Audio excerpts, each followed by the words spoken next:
Hello प्यारे बच्चों, कैसे हैं आप लोग। आशा करता हूँ स्वस्थ होंगे, सुरक्षित होंगे, मन लगाकर पढ़ाई कर रहे होंगे।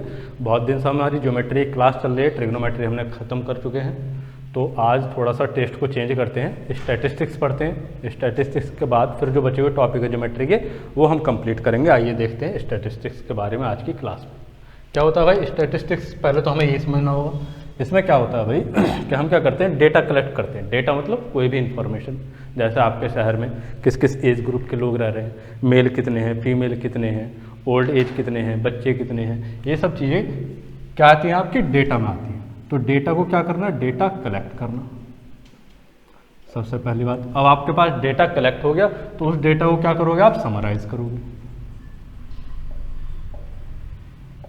समराइज करोगे फिर उसको प्रेजेंट करोगे। प्रेजेंट कैसे करोगे भाई, ग्राफ बना दोगे, टेबल ग्राफ बना दिया, पाई चार्ट बना दिया, इस तरीके से ग्राफ बना दोगे, समराइज करोगे और फिर प्रेजेंट करोगे in form of tables and graphs. अब जब आपके पास ये सब चीजें आ गई तो आप क्या करोगे, उस डेटा को एनालाइज करोगे, उसको समझने की कोशिश करोगे कि ये डेटा मुझे बताना क्या चाह रहा है। फिर जब आप उसको एनालाइज करोगे तो कुछ ना कुछ कंक्लूजन भी निकालोगे, तो कुछ मीनिंगफुल कंक्लूजन होना चाहिए, फालतू का नहीं। ठीक है, एनालाइज करने के बाद जब आप मीनिंगफुल कंक्लूजन पर किसी को पहुंचोगे, मीनिंगफुल कंक्लूजन, तो यही हमारा काम क्या होता है, यही हमारा स्टैटिस्टिक्स का काम होता है कि भाई डेटा को कलेक्ट करना, उसको एनालाइज करना, समराइज करना, प्रेजेंट करना, फिर उससे एक कंक्लूजन निकालना। यही हमारा क्या है, स्टैटिस्टिक्स का काम। अब इसमें क्या है भाई, कुछ टर्म्स होती हैं जो हमें पढ़नी होंगी। ठीक है, अभी बेसिक सी थ्योरी चल रही है, ज़्यादा टेंशन मतलब, उसके बाद हम मीन मीडियन मोड पर आएंगे जो आपका जरूरी टॉपिक है। लेकिन ये सारी चीज़ें भी आपको पता होनी चाहिए कि भाई कौन कौन सी टर्म्स आती है। जैसे सबसे पहले डेटा की बात करते हैं, प्राइमरी डेटा क्या होता है, secondary data, raw data, arrayed data क्या होता है। जैसे मैं मान लो कि मैं क्लास 10th के बच्चों को पढ़ा रहा हूँ। ठीक है, मैं किसको पढ़ा रहा हूँ, क्लास 10th के बच्चों को पढ़ा रहा हूँ। मैंने उनके मार्क्स लिए, एक टेस्ट दिया, उसमें उनके कितने मार्क्स आए वो डेटा मेरे पास है कि किसी के 10 आते हैं, किसी के 8, किसी के 7, किसी के 2, किसी के 5, किसी के 4, किसी का 0, किसी का 1, इस तरीके से उनके मार्क्स आए हुए हैं। तो अब यहाँ पर ये क्या हो गया, ये मेरे पास डेटा हो गया। ठीक है, अब इसी एग्जाम्पल से मैं आपको क्या बताऊँगा, सारी टर्म्स बताऊँगा। जैसे सबसे पहली टर्म्स आती है भाई प्राइमरी डेटा, प्राइमरी डेटा, और दूसरा होता है आपका सेकेंडरी डेटा, सेकेंडरी डेटा। तो भाई अगर मैं क्लास 10th के बच्चों को पढ़ा रहा हूँ तो ये सारा डेटा मैंने खुद कलेक्ट किया है, खुद ही इन्वेस्टिगेटर हूँ, मैं खुद ही इसको इन्वेस्टिगेट कर रहा हूँ, खुद ही देख रहा हूँ इस डेटा को। तो ये डेटा क्या हो गया, प्राइमरी डेटा हो गया मेरे लिए। जब डेटा कलेक्ट किया जाए, data collected by person himself, जिस आदमी को डेटा की जरूरत है, अगर वो डेटा खुद कलेक्ट करता है तो वो क्या कहलाता है, प्राइमरी डेटा कहलाता है। वो डेटा कैसा डेटा कहलाता है, प्राइमरी डेटा कहलाता है। अगर मुझे देखना था कि मेरी क्लास में बच्चों के कितने कितने मार्क्स आए हैं तो मैंने सबका डेटा कलेक्ट किया कि टेस्ट में इतने इतने मार्क्स आए हैं, तो वो डेटा मेरे लिए क्या हो गया, प्राइमरी डेटा हो गया। अब हर स्कूल में एक प्रिंसिपल होता है, प्रिंसिपल साहब ने मुझसे कहा कि भाई जाइए अपनी क्लास के बच्चों के मार्क्स मुझे बताइए। अब या तो प्रिंसिपल साहब खुद जाएँ बच्चों के मार्क्स कलेक्ट करने पर्सनली, तो उनके लिए प्राइमरी डेटा होगा, या फिर वो मुझे बुलाएंगे, मुझसे कहेंगे कि अपनी क्लास के बच्चों का मार्क्स कितने कितना है वो सारा डेटा मुझे दीजिए, तो वो यही डेटा अब उनके लिए क्या बन जाएगा, सेकेंडरी डेटा बन जाएगा। तो डेटा जब आप कलेक्ट करते हैं किसी सोर्स से जिसके पास वो डेटा पहले से मौजूद हो, अगर आप उससे जाकर वो डेटा कलेक्ट कर लोगे तो वो डेटा कैसा हो जाएगा, सेकेंडरी डेटा हो जाएगा। उसके बाद तीसरा आता है भाई raw data. Raw data, raw data क्या होता है, ओरिजिनल फॉर्म में होता है, डेटा इन ओरिजिनल फॉर्म। अब जैसे ये डेटा है, ये क्या ओरिजिनल फॉर्म है, डेटा की क्या है ओरिजिनल फॉर्म है कि जिसके जितने जितने मार्क्स आए मैंने उसी ऑर्डर में लिख दिए, तो ये क्या होगी, ओरिजिनल फॉर्म ऑफ डेटा होगी। इस डेटा को क्या बोलूँगा मैं, रॉ डेटा बोलूँगा। ये क्या हो गया मेरा, रॉ डेटा हो गया। उसके बाद एक आता है भाई तुम्हारा एरेड डेटा, एरेड डेटा। ठीक है, इसमें देख पा रहे हो ये किसी तरीके से भी अरेंज नहीं है, ना ही असेंडिंग ऑर्डर में ना ही डिसेंडिंग ऑर्डर में। जब मैं अब इसको अरेंज कर दूंगा, जब आप अरेंज कर देते हैं डेटा को, arrange in ascending and descending order, जब आप डेटा को अरेंज कर दोगे असेंडिंग या डिसेंडिंग ऑर्डर में तो वही बन जाएगा एरेड डेटा। जैसे यहाँ पर क्या है, ये तो है अभी रॉ डेटा है, है ना। ये कैसा डेटा, रॉ डेटा है, क्योंकि ये अपनी ओरिजिनल फॉर्म में, इसलिए ये क्या है, रॉ डेटा। अब मैं इसको अरेंज कर देता हूँ अगर असेंडिंग ऑर्डर में कि 0 1 2 4 5 7 8 और 10, तो ये क्या बन गया भाई, ये हो गया एरेड डेटा। Arrayed data. जब आप डेटा को असेंडिंग, असेंडिंग मतलब बढ़ते हुए ऑर्डर में, डिसेंडिंग, डिसेंडिंग मतलब घटते हुए कि सबसे बड़ी वैल्यू फिर उससे छोटी फिर उससे छोटी, तो वो हो जाएगा डिसेंडिंग ऑर्डर। यहाँ पर मैंने कैसे अरेंज करा है इसको, असेंडिंग ऑर्डर में, असेंडिंग ऑर्डर। जब आप डेटा को अरेंज कर देते हो तो वो क्या बन जाता है, एरेड डेटा। उसके बाद जो आती है फिफ्थ टर्म वो होती है वेरिएबल। वेरिएबल होती है कि भाई वेरिएबल क्या, अब ये वेरिएबल से क्या मतलब है, जो भी क्वांटिटी आप मेजर कर रहे हो। जैसे इस एग्जांपल में मैं क्या चीज़ मेजर की है, मैंने स्टूडेंट्स के मार्क्स मेजर किए। क्या चीज़ मेजर कर रहा हूँ मैं, मार्क्स मेजर कर रहा हूँ, तो यही क्या हो गया मेरा, वेरिएबल हो गया। ये क्या हुआ, वेरिएबल। तो वेरिएबल से आप समझ गए कि भाई जो भी क्वांटिटी में मेजर कर रहा हूँ, क्वांटिटी टू बी मेजर्ड, ठीक है, जो भी क्वांटिटी मैं मेजर कर रहा हूँ, जिसका भी मैं डेटा कलेक्ट कर रहा हूँ, वो मेरे क्या हो गया, वेरिएबल हो गया। जैसे इस केस में, इस एग्जांपल में मेरे लिए वेरिएबल क्या है, वेरिएबल है स्टूडेंट्स के मार्क्स। यहाँ पर वेरिएबल है स्टूडेंट्स की हाइट का डेटा अगर मैं कलेक्ट करता हूँ तो हाइट उसकी क्या हो जाएगी, वेरिएबल हो जाएगी। उनके वेट क्या हो जाएंगे, वेरिएबल हो जाएंगे। अगर मैं नंबर ऑफ फैमिली मेम्बर्स का डेटा कलेक्ट करता हूँ किसी सिटी के, तो वो क्या हो जाएगा, वेरिएबल हो जाएगा। और वेरिएबल भाई दो टाइप के होते हैं। कौन कौन सा वेरिएबल होता है, एक होता है कंटिन्यूस, एक होता है आपका कंटिन्यूस वेरिएबल, और दूसरा होता है डिसकंटिन्यूस, डिसकंटिन्यूस वेरिएबल। अब ये कंटिन्यूस और डिसकंटिन्यूस से क्या मतलब है कि भाई कंटिन्यूस वेरिएबल वो होता है जो किन्हीं दो नंबर के बीच की वैल्यू भी ले सकता है। जैसे मैंने बोला कि भाई हाइट है या वेट है, ये कैसे हैं, ये कंटिन्यूस वेरिएबल है। क्यों, क्योंकि अगर मैं बोलूं कि भाई किसी बच्चे का वेट 50 kg भी है, किसी बच्चे का वेट 60 kg भी है, किसी बच्चे का वेट 50.5 kg भी हो सकता है, ठीक है। तो ये दो नंबर के बीच की वैल्यू भी ले सकता है। किसी की हाइट अगर 5 फीट है, किसी की हाइट 6 फीट है, तो उसकी हाइट 5.5, किसी की हाइट 5.5 फीट भी हो सकती है। तो दो नंबर के बीच की वैल्यू भी जब कोई ऑब्जर्वेशन ले ले, कोई वेरिएबल ले ले, तो वो वेरिएबल कैसा हो जाता है भाई, वो हो जाएगा आपका कंटिन्यूस वेरिएबल। एग्जाम्पल के लिए आप समझ सकते हो हाइट हो गया या वेट हो गया। और डिसकंटिन्यूस वेरिएबल क्या होता है, जो कि दो नंबर्स के बीच की वैल्यू ना ले। जैसे मैंने बोला number of family members, number of family members. अब कल के दिन को आपके घर कोई आए और आपका डेटा कलेक्ट करने लगे कि भाई बताइए आपकी फैमिली में कितने मेंबर हैं, तो आप क्या बोलोगे कि भाई 3 हैं या 4 हैं या 5 हैं या 6 हैं। ऐसे थोड़े ना बोलोगे 5.5 मेंबर हैं, 6.5 मेंबर है। तो ऐसा डेटा जो होता है, ऐसा वेरिएबल जो होता है, वो क्या कहलाता है, डिसकंटिन्यूस वेरिएबल कहलाता है, जो कि एग्जैक्ट वैल्यूले नंबर की वो क्या होगी, नंबर ऑफ डिसकंटिन्यूस वेरिएबल होगा। इसके अलावा क्या एग्जाम्पल दे सकता हूँ मैं, जैसे मैं बोल दूँ number of boys, number of girls का पता करना है, या नंबर ऑफ एम्प्लॉयज़ का पता करना है मुझे, ठीक है। ऐसा जो वेरिएबल होगा वो कहलाएगा आपका डिसकंटिन्यूस वेरिएबल। इसके बाद एक और टर्म आती है जिसको बोलते हैं वेरिएट। क्या होता है भाई, वेरिएट। वेरिएट को दूसरा नाम दे दो ऑब्जर्वेशन। अब ये क्या होता है भाई, वेरिएट क्या होता है, ये होता है पर्टिकुलर वैल्यू ऑफ वेरिएबल। जो भी वेरिएबल है, यानी जो भी क्वांटिटी में मेजर कर रहा हूँ, जिसका भी डेटा कलेक्ट कर रहा हूँ, उसकी पर्टिकुलर वैल्यू को आप क्या बोलोगे, उसका वेरिएट बोलोगे। जैसे यहाँ पर मैंने एग्जांपल लिया है, तो ये तो मार्क्स तो हो गए वेरिएबल। अब यहाँ पर ये क्या होगी भाई, ये हो गया वेरिएट। 7 एक वेरिएट है, 2 एक वेरिएट है, 5 0 1 ये सब क्या है, वेरिएट है। मतलब ऑब्जर्वेशन है कि किस किस स्टूडेंट के कितने कितने मार्क्स आए हैं। वेरिएट की बात होगी। इसके बाद एक चीज़ और आती है रेंज। उसके बाद क्या आती है भाई, एक चीज़ रेंज। रेंज क्या है, जब आपने डेटा को अरेंज कर लिया, डेटा को अरेंज करने के बाद आप देखोगे भाई एक मिनिमम वैल्यू होगी और एक मैक्सिमम वैल्यू होगी ऑब्जर्वेशन की। तो इनके बीच का जो डिफरेंस होता है, difference between minimum and maximum value of variate. Variate मतलब ऑब्जर्वेशन, ठीक है। जो डिफरेंस होगा मिनिमम और मैक्सिमम वैल्यू के बीच का, वो क्या कहलाएगा, रेंज कहलाएगा। जैसे इस एग्जांपल में पूछूं कि भाई इसकी रेंज क्या है, तो आप बोलोगे सर मिनिमम वैल्यू 0, मैक्सिमम 10, तो उनके बीच का डिफरेंस कितना हो गया, 10 - 0 10। यही क्या होगी, इसकी रेंज होगी। तो रेंज क्या होता है, डिफरेंस होता है मिनिमम वैल्यू ऑफ ऑब्जर्वेशन और मैक्सिमम वैल्यू ऑफ ऑब्जर्वेशन के बीच का। और एक टर्म और देख लो भाई, एक टर्म और आपको पता करनी है, क्या होती है, एक होती है फ्रीक्वेंसी।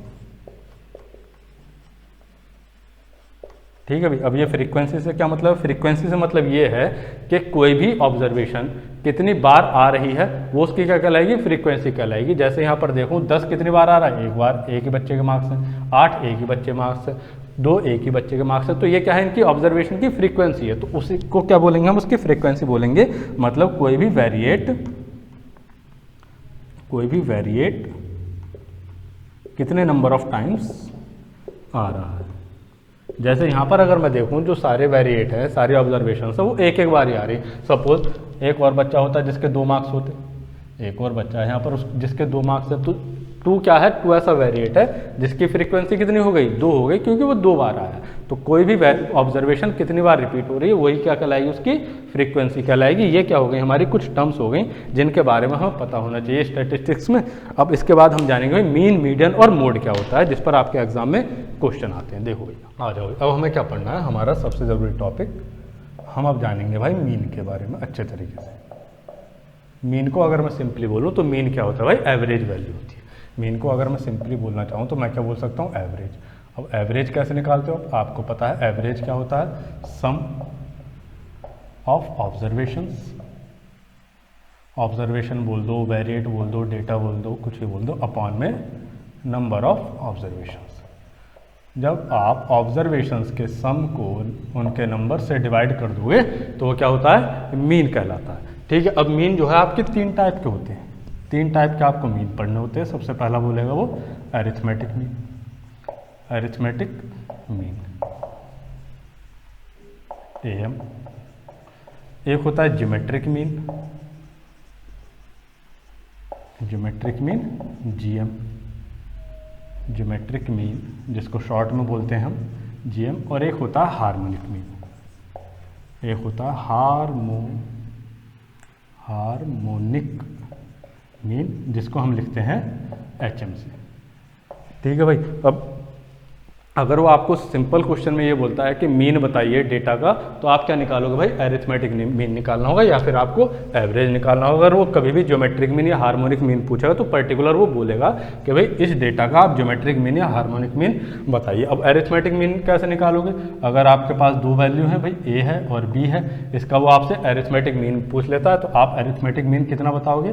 कि अरिथमेटिक मीन हो जाएगा, अभी मैंने बताया, sum of observations divide by number of observations. अगर 3 है डेटा, वैल्यूज 3 है आपके पास, सपोज ABC है, इसका मुझे अरिथमेटिक मीन निकालना है, तो आप क्या करोगे? इन तीनों का सम कर दोगे divided by number of observation 3 कर दो। अगर 4 हैं तो उन सब का सम करके डिवाइड कर दोगे 4 से। अगर 8 हैं तो 8, जितने भी हैं उन सब का सम करोगे और नंबर से डिवाइड कर दोगे। अब ज्योमेट्रिक मीन कैसे निकालोगे भाई? ज्योमेट्रिक मीन निकालना है, अगर मुझे A और B का ज्योमेट्रिक मीन निकालना है तो कैसे निकालूंगा मैं? ज्योमेट्रिक मीन निकालूंगा, इन दोनों का मल्टीप्लाई करके उसका स्क्वायर रूट कर दूंगा, तो क्या निकल जाएगा? Geometric mean. ज्योमेट्रिक मीन अगर मुझे निकालना है तो मैं क्या करूंगा? जो डेटा मुझे दे रखा है, यहाँ पर अगर 2 वैल्यू हैं तो इस मल्टीप्लाई करके स्क्वायर, और अगर 3 वैल्यू हैं, सपोज A, B और C दे रखा है उसने, तो ज्योमेट्रिक मीन निकालने के लिए क्या करूंगा मैं? इन तीनों को मल्टीप्लाई करूंगा, A, B, C को, फिर इसका क्या कर दूंगा? क्यूब रूट कर दूंगा। अगर ज़्यादा है वैल्यू, सपोज n वैल्यूज़ हैं, कितनी है? n वैल्यूज़ हैं आपके लिए। ठीक है, A, B, C, D बहुत सारा डेटा दे रखा है, n वैल्यूज़ दे रखी हैं, तो उस केस में ज्योमेट्रिक मीन कैसे निकालोगे? उन सबको मल्टीप्लाई कर लोगे, जितने भी A, B, C जितने भी हैं उन सबको मल्टीप्लाई करके पावर कितनी कर दोगे? 1/n कर दोगे। तो उस तरीके से मैं क्या निकाल सकता हूँ? उसका ज्योमेट्रिक मीन निकाल सकता हूँ। उसके बाद हार्मोनिक मीन। अब ये हार्मोनिक मीन क्या होता है भाई? जो ज्योमेट्रिक मीन है उसका उल्टा कर दोगे तो क्या बन जाएगा? हार्मोनिक मीन बन जाएगा।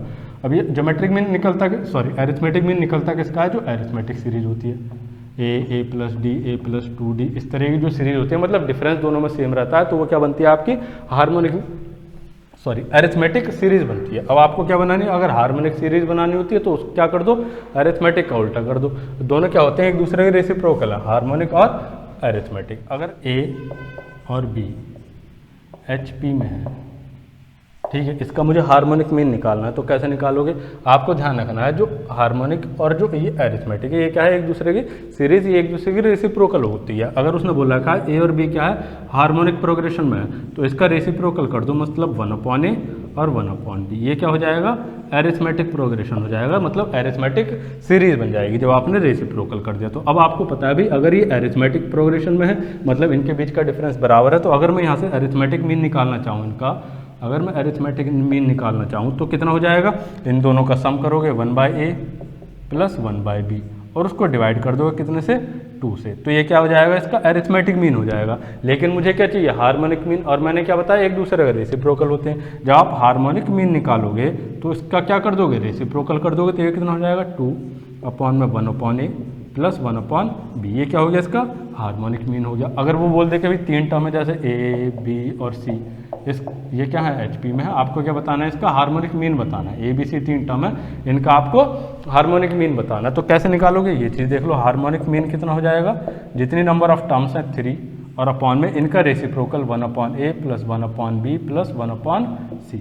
सपोज वो 4 टर्म दे देगा भाई A, B, C और D, इनका हार्मोनिक मीन बताओ, तो कैसे निकालोगे, हार्मोनिक मीन हो जाएगा इनका कितने नंबर ऑफ टर्म्स है 4, तो 4 अपॉन में इनका reciprocal 1/a plus 1/b plus 1/c plus 1/d। इस तरीके से आप क्या कर सकते हो, हार्मोनिक मीन निकाल सकते हो। जितने भी टर्म्स हो वो नंबर ऑफ टर्म्स ऊपर आ गई, उनका रेसिप्रोकल करके ऐड करके उसको डिनोमिनेटर में लिख लोगे तो क्या बन जाएगा, ये भाई हार्मोनिक मीन बन जाएगा। अब इसके आगे देखो, अब देखो भाई आगे आपको क्या देखना है कि हार्मोनिक मीन, अरिथमेटिक मीन और ज्योमेट्रिक मीन के बीच में क्या रिलेशन होता है। ठीक है, जैसे मान लो आपके पास 2 डेटा है, 2 ऑब्जर्वेशन है, 6 मान लो 2 बच्चों ने टेस्ट दिया, उनके मार्क्स आए, दोनों के ही 6 मार्क्स आए। अब अगर मैं इनका अरिथमेटिक मीन निकालता हूँ, अगर मैं इन दोनों का अरिथमेटिक मीन निकालना चाहूँ तो आपको पता है अरिथमेटिक मीन कैसे निकालते हैं, sum of observation divided by number of observation. इन दोनों का सम कितना हो जाएगा भाई, 6 + 6 डिवाइडेड बाय 2, मतलब कितना आया, 6 ही आया। अब अगर मैं इनका ज्योमेट्रिक मीन निकालना चाहूँ, 2 टर्म है, 2 टर्म का ज्योमेट्रिक मीन निकालना होगा तो क्या करोगे, उन्हें मल्टीप्लाई कर दोगे और उनका स्क्वायर रूट कर दोगे, तो 6 × 6 और उसका स्क्वायर रूट, तो कितना आया, ये भी 6 आया। अब अगर मुझे इनका हार्मोनिक मीन निकालना भाई, HM निकालना हार्मोनिक मीन, तो हार्मोनिक मीन कैसे निकालेंगे हम, 2 अपॉन में इनका रेसिप्रोकल करके ऐड कर दोगे, तो 2 अपॉन में 1/6 और प्लस 1/6 इक्वल्स टू ये कितना हो गया, 2 अपॉन में ये कितना हो गया, 2/6। ये 2 से 2 कैंसिल हो गया और 6 कूद के ऊपर पहुंच गया, तो ये भी कितना आया, 6 आया। तो आपने देखा अगर डेटा सेम है तो अरिथमेटिक मीन, ज्योमेट्रिक मीन और हार्मोनिक मीन क्या होंगे, सेम होंगे। अब आप कहो कि सर ये तो 2 ही वैल्यू है, 3 के लिए भी हमें बताओ, तो 3 के लिए देख लो एक अलग वैल्यू ले लो भाई, 7 7 7 है सपोज, ठीक है, इसको एक और वैल्यू लेकर चेक कर लो। अगर मैं पूछूँ अरिथमेटिक मीन तो कितना हो जाएगा, ये 7 + 7 + 7 अपॉन में 3 सम ऑफ ऑब्जर्वेशन अपॉन में नंबर ऑफ ऑब्जर्वेशन, तो ये कितना आएगा, ये 7 ही आएगा घूम के। अगर मैं इनका ज्योमेट्रिक मीन निकालता हूँ, ज्योमेट्रिक मीन अगर मैं निकालने जाऊँ तो कितनी टर्म्स हैं, 3 टर्म्स है, तो इन्हें मल्टीप्लाई करके इसका क्यूब रूट कर देना है। क्या करूँगा मैं, क्यूब रूट कर दूंगा, 7 × 7 × 7 और इसका क्यूब रूट भी कितना ही आएगा, 7 ही आएगा। उसके बाद अगर मुझे हार्मोनिक मीन और निकालना, हार्मोनिक मीन भी देख लो भाई, तो हार्मोनिक मीन निकालने के लिए क्या करोगे, नंबर ऑफ टर्म्स लिख लोगे ऊपर, कितने नंबर ऑफ टर्म्स है, 3 अपॉन में क्या करना है, जो टर्म्स है उनका रेसिप्रोकल और ऐड कर देना है, तो कितना हुआ, 1/7 प्लस 1/7 प्लस 1/7, तो ये कितना हो गया, 3 अपॉन में 3/7। ये 3 से 3 कैंसिल और 7 कहाँ पहुँच गया, कूद के ऊपर। तो फिर से आपने देखा कि भाई अरिथमेटिक मीन, ज्योमेट्रिक मीन और हार्मोनिक मीन फिर क्या है, आपस में इक्वल है। लेकिन कब इक्वल होते हैं, अरिथमेटिक मीन, ज्योमेट्रिक मीन और हार्मोनिक मीन तीनों आपस में इक्वल होते हैं। लेकिन कब होते हैं, if observations are equal. Observation बोल दो, वेरिएट बोल दो या डेटा बोल दो, कुछ भी बोल दो, अगर वो आपस में इक्वल है तो उस केस में अरिथमेटिक मीन, ज्योमेट्रिक मीन और हार्मोनिक मीन क्या होगा, इक्वल होगा। लेकिन आप कहो कि अगर सर इक्वल ना हो तो क्या होगा, तो वो एग्जांपल भी देख लो। एक छोटा सा एग्जांपल ले लिया मैंने 4 और 9 का, कि 2 वैल्यू है मेरे पास 4 और 9। इस बार बच्चों के मार्क्स आए सपोज, एक के मार्क्स 4, एक के मार्क्स 9। तो अगर मैं यहाँ पर अरिथमेटिक मीन निकालूंगा इनका, तो अरिथमेटिक मीन कैसे निकालते हैं, सम अपॉन में नंबर ऑफ ऑब्जर्वेशन। इन दोनों का सम कितना हो गया, 4 + 9 अपॉन में 2, 9 और 4 कितना हो गया, 13, 13 का आधा करोगे 6.5। इनका अरिथमेटिक मीन कितना आया, 6.5। उसी तरीके से अगर मैं इनका ज्योमेट्रिक मीन निकालना चाहूँ, तो ज्योमेट्रिक मीन आपको पता है 2 वैल्यू का ज्योमेट्रिक मीन कैसे निकालेंगे, उनको मल्टीप्लाई करके उसका स्क्वायर रूट कर देंगे। तो 4 × 9 कितना हुआ, 36 और 36 का स्क्वायर रूट कितना हो गया, 6 हो गया। ये हो गया इनका ज्योमेट्रिक मीन। और अगर मैं हार्मोनिक मीन निकालना चाहूँ तो हार्मोनिक मीन आपको पता है नंबर ऑफ टर्म्स 2 अपॉन में 1 अपॉन मतलब जो भी है वैल्यू उसका रेसिप्रोकल 1/4 प्लस 1/9। तो 2 इंटू 36 तो हो गया भाई एलसीएम, कूद के ऊपर पहुंच गया, और अपॉन में कितना आ गया 4 प्लस 9, और 9 और 4 कितना हो गया, इसकी जगह लिख दो 13। ठीक है, अब जब मैं इसको सॉल्व करूंगा तो 36 दूनी 72 और 72 बटे 13 से डिवाइड करूंगा तो 13 पंजे 65, 5 पॉइंट समथिंग आएगा, जो भी कुछ आएगा। ठीक है, तो अब यहाँ पर आपने एक चीज़ ऑब्जर्व करी कि भाई जो एरिथमेटिक मीन है वो बड़ा है ज्योमेट्रिक मीन से और ज्योमेट्रिक मीन बड़ा है हार्मोनिक मीन से। तो आपने यहाँ से एक कंक्लूजन निकाला कि भाई एरिथमेटिक मीन बड़ा होगा ज्योमेट्रिक मीन से और ज्योमेट्रिक मीन बड़ा होगा हार्मोनिक मीन से। कब? If observations are not equal, मतलब जो डेटा है अगर वो इक्वल ना हो तो उस केस में एरिथमेटिक मीन ज्योमेट्रिक मीन से बड़ा होगा, ज्योमेट्रिक मीन हार्मोनिक मीन से बड़ा होगा। अगर मैं इन दोनों कंक्लूजन्स को ऐड कर देता हूँ आपस में तो मैं क्या कह सकता हूँ कि भाई एरिथमेटिक मीन बड़ा या बराबर हो सकता है ज्योमेट्रिक मीन के, बड़ा या बराबर हो सकता है हार्मोनिक मीन के। तो आपको ये चीज़ याद रखनी है, कल के दिन को वो पूछ ले कि भाई बताइए इनमें से कौन सा स्टेटमेंट करेक्ट है, तो आप क्या बोलोगे कि भाई एरिथमेटिक मीन बड़ा भी हो सकता है बराबर भी हो सकता है ज्योमेट्रिक मीन से, ज्योमेट्रिक मीन बड़ा या बराबर होगा हार्मोनिक मीन के। ये चीज़ आपको एक तो याद रखनी है। इसके बाद और क्या याद रखना है वो देखो। चलो भाई अब देख लो, अब क्या देखना है हमें, अब हमें देखना है relation between arithmetic mean, geometric mean and harmonic mean. इन तीनों के बीच में क्या रिलेशन होता है वो आप देखिए। अगर दो वैल्यू दे रखे हैं आपको, दो ऑब्जर्वेशन है ए और बी, आपसे पूछ लेगा कि बताइए ज्योमेट्रिक मीन, हार्मोनिक मीन और अरिथमेटिक मीन के बीच में क्या रिलेशन होगा, तो आपको बताना है। अगर ए और बी दो ऑब्जर्वेशन है तो आपको मालूम है अरिथमेटिक मीन होता है a प्लस बी बाय 2। अगर मैं ज्योमेट्रिक मीन पूछने लगूँ तो आप बोलोगे सर ज्योमेट्रिक मीन होता है अंडर रूट ए बी, और मैं हार्मोनिक मीन अगर आपसे पूछने लगूँ तो आप बोलोगे सर 2 अपॉन में 1 upon a plus 1 upon b. Harmonic mean कैसे निकालोगे, नंबर ऑफ टर्म्स लिख लिए ऊपर, 2 हैं, अपॉन में उनका रेसिप्रोकल करके ऐड कर दिया। अब जब मैं इसको सॉल्व करता हूँ तो harmonic mean H M equal हो जाएगा 2 अपॉन में यहाँ ए बी एलसीएम आ गया, ऊपर क्या बच जाएगा a प्लस बी। अब ये ए बी कहाँ पहुँच जाएगा, कूद के ऊपर पहुँच जाएगा 2 के साथ, तो हार्मोनिक मीन इक्वल्स टू हो गया twice of A B upon में a प्लस बी। अब देखो यहाँ से अगर मैं 2 को इधर मल्टीप्लाई कर दूँ तो ये a plus B equals to कितना हो गया, ट्वाइस ऑफ अरिथमेटिक मीन। और देखो ये a प्लस बी की वैल्यू मुझे मिल गई। अब मुझे चाहिए ए बी की वैल्यू। आपको पता है जी एम इक्वल्स टू कितना है, अंडर रूट ए बी। अगर मैं यहाँ पर स्क्वायर कर देता हूँ दोनों तरफ तो G M square equals to हो जाएगा ए बी। तो आपको ए बी की जगह क्या मिल जाएगा, जी एम स्क्वायर, और ए प्लस बी की जगह क्या मिल गया, 2am। यहाँ पर पुट कर दो तो ये एच एम इक्वल्स टू हो जाएगा 2 इंटू जी एम स्क्वायर यानी ज्योमेट्रिक मीन का स्क्वायर अपॉन में ए प्लस बी की जगह लिख दो 2 इंटू अरिथमेटिक मीन। तो ये 2 से 2 कैंसिल, ये अरिथमेटिक मीन हार्मोनिक मीन के साथ मल्टीप्लाई हो जाएगा।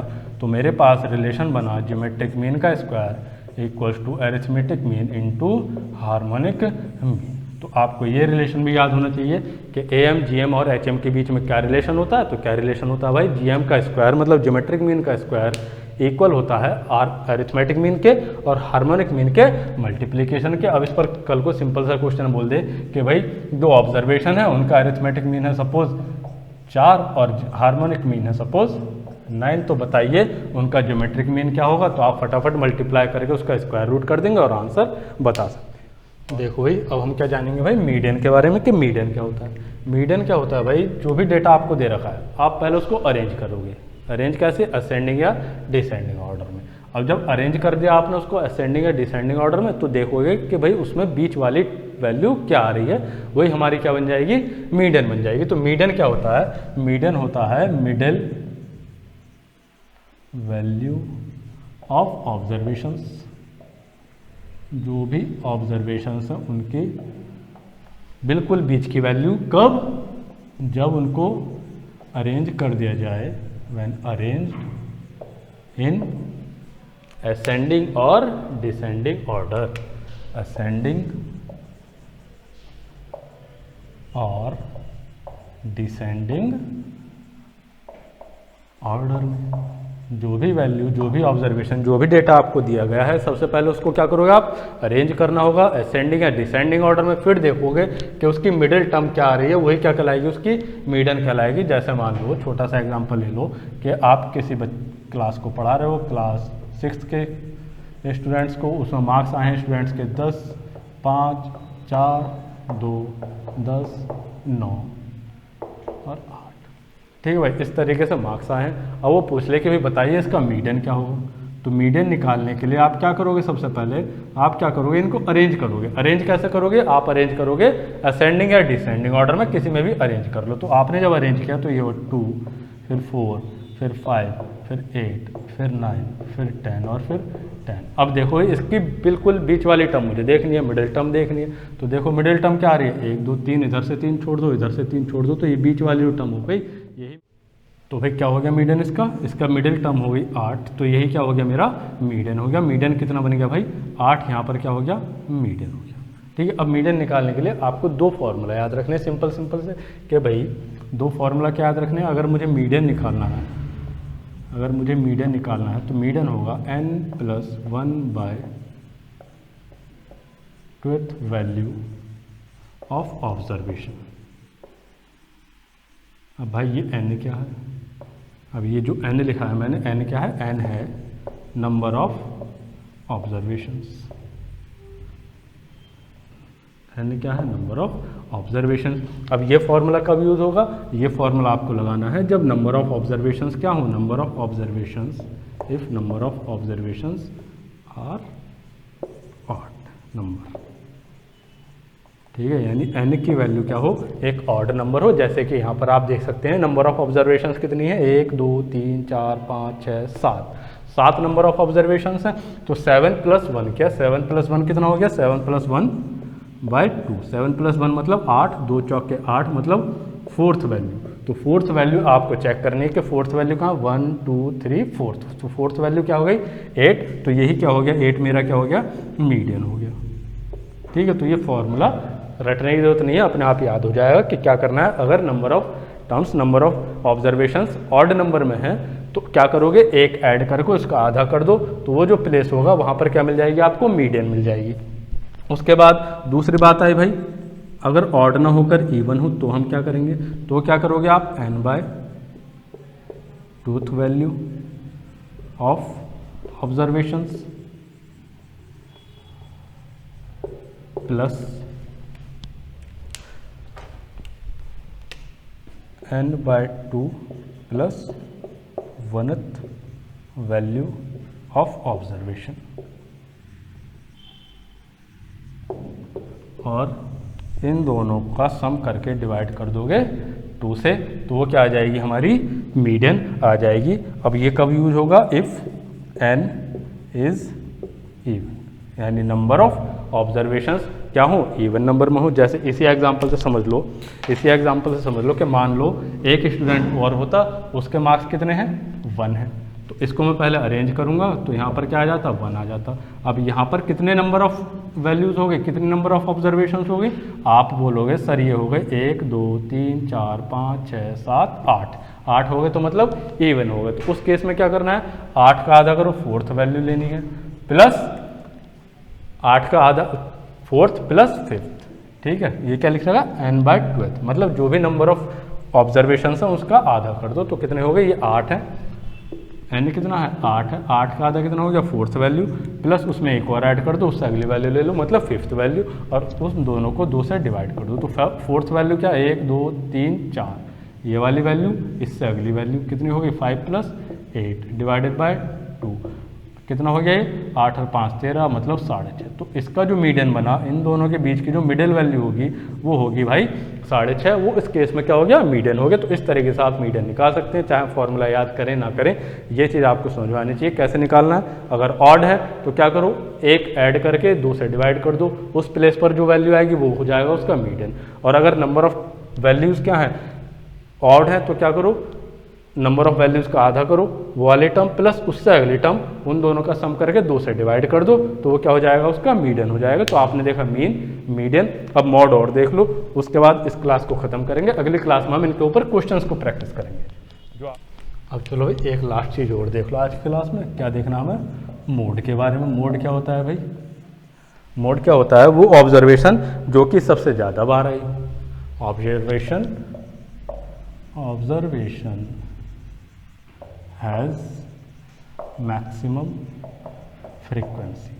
फ्रीक्वेंसी आपको पता ही है कि नंबर ऑफ टाइम्स, वो वैल्यू कितने नंबर ऑफ टाइम्स आई है वो उसकी फ्रीक्वेंसी कहलाती है। जैसे हम एक एग्जांपल लेकर चल रहे हैं सिंपल सा कि भाई क्लास 6 के कुछ स्टूडेंट हैं, उन्होंने एक टेस्ट दिया छोटा सा, जिसमें उनके मार्क्स हैं 9, 10, 8, 8, 6, 7, 7, 7, किसी का 0, किसी का 1। अब उसने मुझसे पूछा कि बताइए इसमें मोड क्या है, इसका मोड बताना है, इस डेटा का आपको क्या बताना है, मोड बताना है। अब मोड का मतलब मैंने बता दिया, अगर वो आपसे मोड पूछ रहा है तो मोड बताना है मतलब आपको वो वैल्यू बतानी है जो कि डेटा में सबसे ज़्यादा बार आई है। तो आप यहाँ पर सिंपल देख सकते हैं कि भाई इसमें 9 एक बार है, 10 भी एक बार है, 8 2 बार आया हुआ है, 6 एक बार आया हुआ है और 7 3 बार है, बाकी 1 0 है और 1 1 टाइम है। तो आप देख पा रहे हो कौन सी वैल्यू सबसे ज़्यादा बार आई है, 7। 7 कितनी बार आया, 3 बार आया, तो 7 की जो फ्रीक्वेंसी है वो कितनी हो गई, 3 हो गई। और जिसकी सबसे ज़्यादा फ्रीक्वेंसी होगी वही क्या हो जाएगा, मोड हो जाएगा। तो इस क्वेश्चन में मोड जो बन गया वो कितना बन गया, 7 बन गया। इस तरीके से आप डेटा का मोड बता सकते हो। तो मोड क्या हो गया, मोड हो गया वो ऑब्जर्वेशन जिसकी फ्रीक्वेंसी सबसे ज़्यादा हो, मतलब वो ऑब्जर्वेशन जो सबसे ज़्यादा बार आया हो वो क्या कहलाएगा, मोड कहलाएगा। तो आज की क्लास में आपने जाना कि भाई स्टैटिस्टिक्स क्या होती है, उससे रिलेटेड टर्म्स आपने जानी, मीन मीडियन मोड के बारे में आपने जाना, और arithmetic mean, geometric mean, harmonic mean, इनमें क्या रिलेशन होता है वो आपने जाना। अब कल की क्लास में हम इनके ऊपर बेस्ड जो आपके प्रीवियस ईयर में क्वेश्चंस आए हुए उनको अच्छी तरीके से प्रैक्टिस कर देंगे। तब तक पढ़ते रहिए, मुस्कुराते रहिए, मिलते हैं अगली क्लास में। गुड बाय, टेक केयर, धन्यवाद।